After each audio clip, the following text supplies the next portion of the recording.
Okay, hello everybody. This is the web ID IPM, APAC and EMA version, and we are gonna pick a few issues to weight them. Here I'm sharing the milestone-based planning board. This is something that now we are transitioning to, right? Mhm. And yeah, I filtered the issues here by um, issues that are already refined that are not weighted yet. So we have a few items here. Let's start with this one on 17.11. Mhm. Um, so I guess like we pick the issue. We have here um, an issue about CI variables that are stripped when inserting dual code suggestions. Are you familiar with this issue, Cindy? I think I've seen a recording of what happened, but I think that's the full extent. I didn't look too much into it yet. Okay. Um, I was looking quickly yesterday, and I noticed that Paul already merged several merge requests Mm, related to right. this. Mhm. I think this is what I found. It was fixed in the GitLab VS Code extension side, right? Um, but I think we were kind of blocked from upgrading that on the Web IDE side. But I think Paul has put up some fixes, and the last stage is to actually upgrade or update the submodule. And I have an MR for that. Or I guess like I took over his MR. Okay, so Yeah. he said that he opened a few MRs, so that yeah, he already probably fixed the issue, and then you took over this one, right? That's correct. And I Okay. think what I'm finding is that I tagged you in it as well, but was one of the pipeline or the CI jobs that was failing because I think due to the automation of the VS Code extension release, there was no pipeline or CI was skipped. And I think one of our verification steps caught that. And so I think maybe just starting a new pipeline on that tag might fix it, but I just don't have permissions to do that in the VS Mhm. Code extension side. So yeah, I wonder if you could help out there, Enrique. Okay, yeah, I'm gonna do that.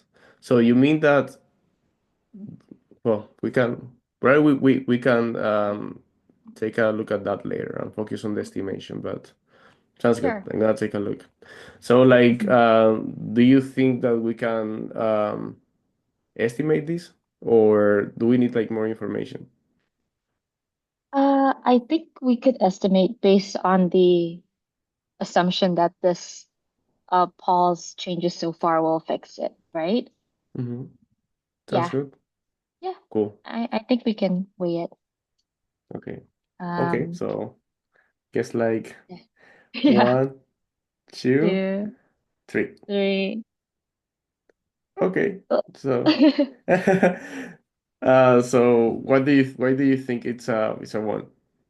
I think it's a one because we're at the final step. All we need to do is just update the VS Code extension in the Web IDE side.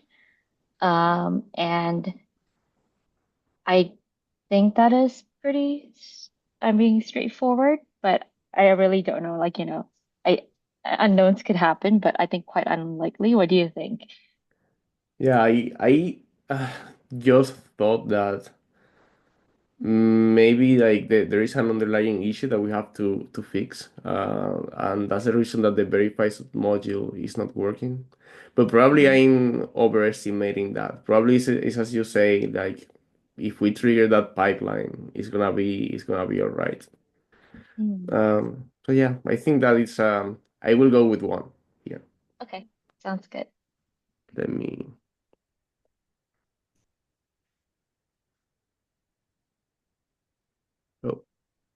That didn't work. Oh, oh, I think it's set, but bug. it didn't update.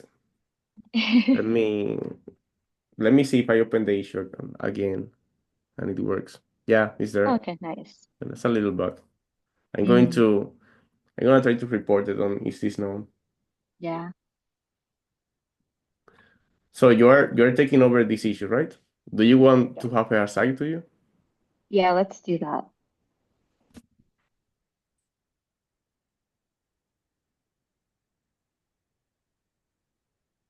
Oh, Oh, what happened there? oh, oh, because we assigned a weight, so I think it disappeared from the filter. Oh, that's very Yeah. cool. Okay, so let's go to this one.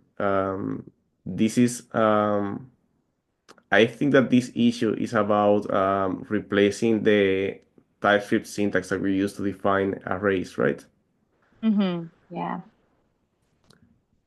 Okay, so we've been using inconsistently two types of syntaxes, and hmm then we want to fix all of those, like make it consistent to use what? Okay, we want to hmm use this syntax over array. Okay. Okay, and then we want to enable this ESLint rule. Right. hmm Yeah, that's very clear to me. Yeah, I agree. Should we change that? I see that the Web IDE workflow is unprioritized there. I don't know how the labels work, but do we want to maybe Yeah, prioritize? yeah. I know that we're in a transition to use milestones. So, but it's good, like to keep both processes going on until Mm, we completely switch. So let yeah, me just change that. perfect.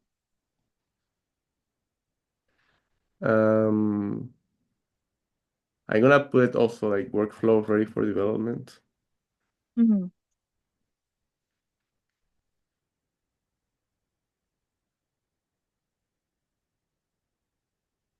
And yeah, I think like that's good enough on labeling. Cool. So shall we estimate? Yeah, let's do it. One, Three. two, three. So, Okay. Uh, yeah, one. Cool. Sounds good. Yeah, I think that is Amazing. it could be just like a final replace and then we enable the linting, right? Yeah, I think it's pretty straightforward, so Cool. makes sense. Let me set the weight here. Ah, it worked now. Nice. What changed? Yeah. Sounds good. So let's go Awesome. now to remove hmm legacy web ID. So let me explain here. I'm gonna assign to me. Uh, hmm this is something that I have to deliver in the next milestone. hmm Let me see if I have to add a label. Let me add the web ID workflow prioritized. I always like use the um, workflow ready for development.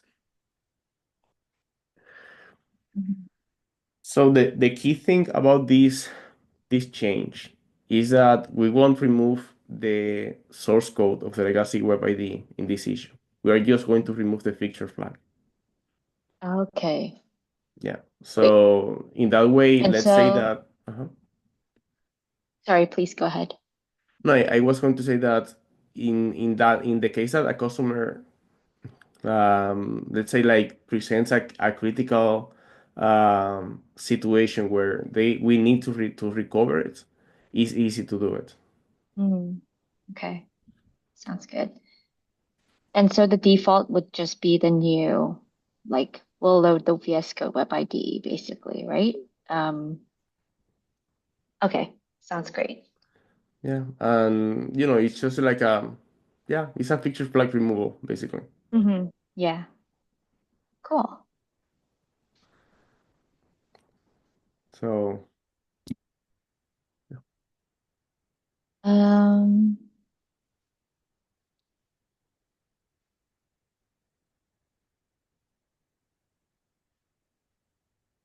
Have we so is this flag currently like enabled by default?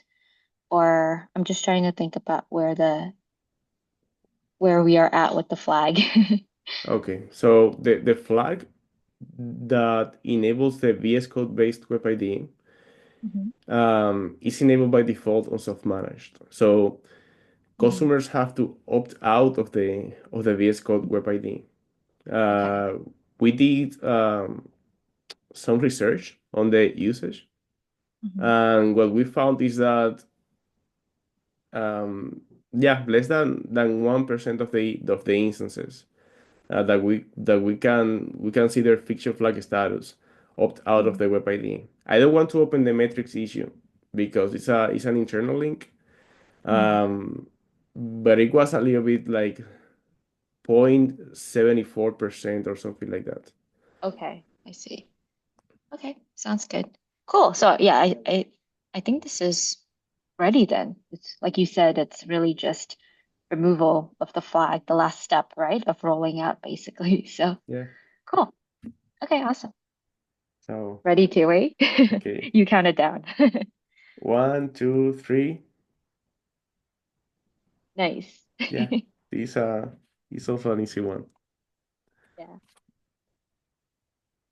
that's relieving. I thought it actually included all of the removal, including like the source code. That would have been a chunky change. It would be like very, very and like we have like to pick and what we have to remove and like separate it from the VS Code web ID. So it could be Yeah. a bit more complex for sure. Hmm. Um, okay. So Yeah. this is an issue that, well, as you see, like I already started. Hmm. Um, but I set it up for 18.0. Let me change this to prioritize.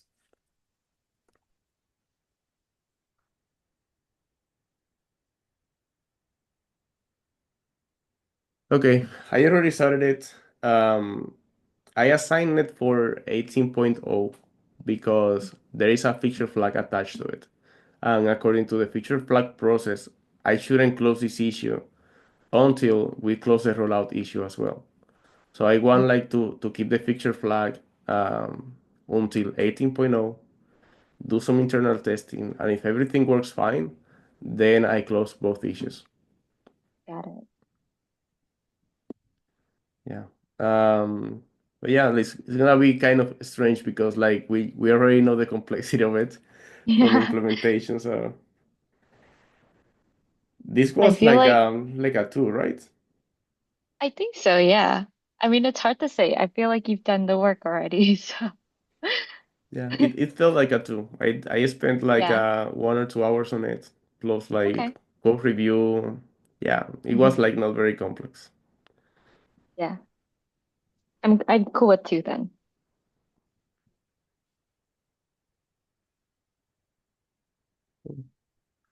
Okay, Awesome. so now we have these issues here. Hmm. So let's go to open web ID button doesn't work when self-managed instance license expires. Okay, so Mm, I created that issue. Have mhm. you are you familiar with it? Yeah. I think like Adele asked me to look into this a little bit, and if my memory serves me right, it's in this particular case, we treat the user as if they're like um, they need to uh, create a fork, even though they're already in a forked project. So it is quite misleading. And I think we could just update the logic to check if they have read-only permissions, maybe, and then uh, display like a more, what do you call it? Appropriate like error message instead of telling them to refork, right? I think that's sort of the goal of the bug. Yes, that's right. It's I think that when the license expires, like the users just lose their ability to write to a repository. Hmm. Um, so we just, yeah, as you say, handle that case instead of conflating it with other like type of read-only permission situations. Hmm. Um, Let me see what labels do we have to assign here. I think it's only like the web ID workflow. I think like it would say it would be prioritized because like that's the equivalent to the next one or next one or two Hmm. really three releases, right? Yeah. Okay. Um, yeah. So in that Yeah. case, let's wait. Hmm. One, two, three. Sorry. Two. I added an extra point because maybe with the release that comes with like the web IDE changes and all, maybe that could account for um, some more effort. I'm just thinking in case like this was picked up by I don't know Joseph or somebody, right? Like who's maybe less familiar, give them a little more room to work on, yeah, on addressing this fix. So what do you think? For me, it's not super clear how we distinguish because if let's say that the user, I don't know how to distinguish when the user cannot create that to a repository because they have to create a fork, or when that happens because they don't have um, writing permissions at all in the instance. Mm, I think that right. like it will take some time to identify Mm-hmm. how to discern between those two states. I Mm-hmm. think that it might require changes to the Rails application to get Mm, like this licensing state, and then we pass it to the web IDE. Based on that, we do different logic. So I think mm-hmm. it's a bit more complex than it has some additional complexity on it. Right. True. True. Because I think like we're now checking the permissions via GraphQL, right? And so yeah, there may be tweaks required there too. Yeah. Cool. So I'm good. Yeah, two sounds fair to me.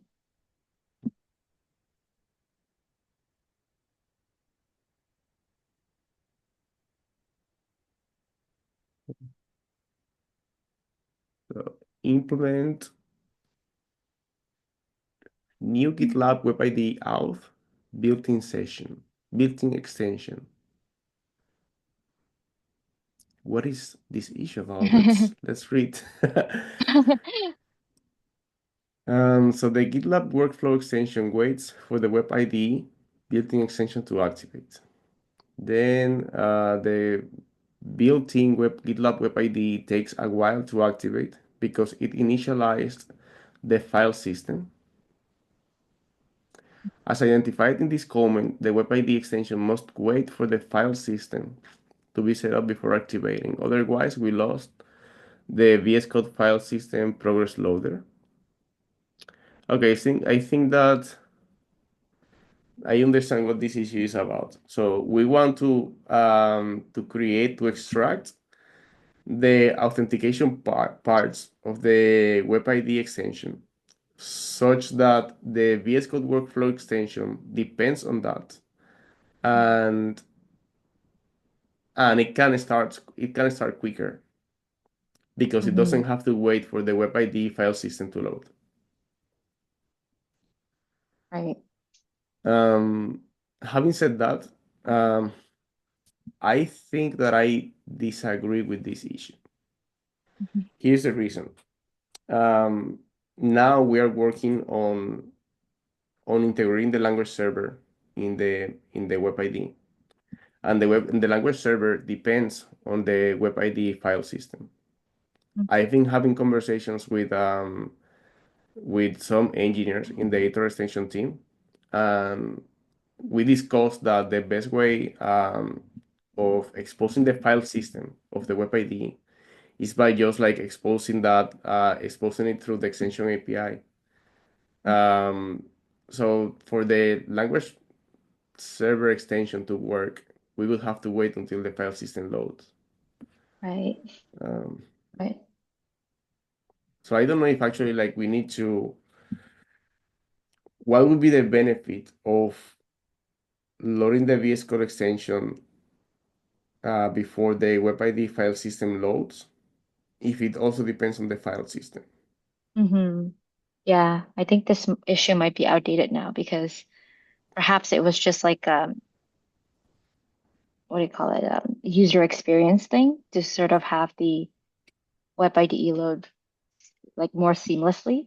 Mhm. But like you said, if at the end of the day, like the core functionality depends on the file system, then I think um yeah, this issue seems a little outdated then. Um, cool. In that case, I'm going to create an update here. Mm-hmm. Um,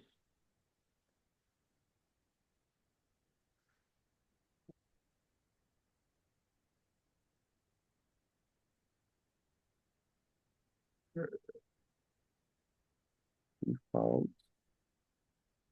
defined that the that workflow extension will depend on the web ID file system because the language server requires a file system to function properly. Therefore, this issue might be outdated based on an expectation, a previous expectation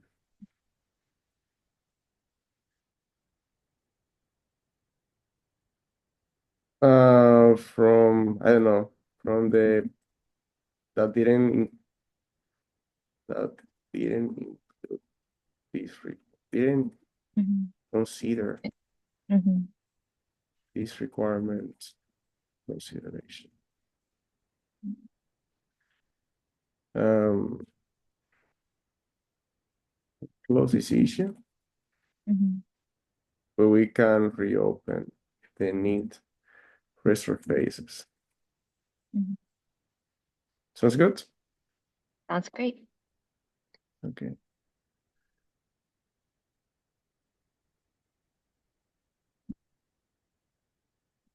Thanks. Um, okay. So yeah, we are on time now. Mm-hmm. So this was a lot of waiting. Yeah, we actually got through a couple. That's awesome. That's good.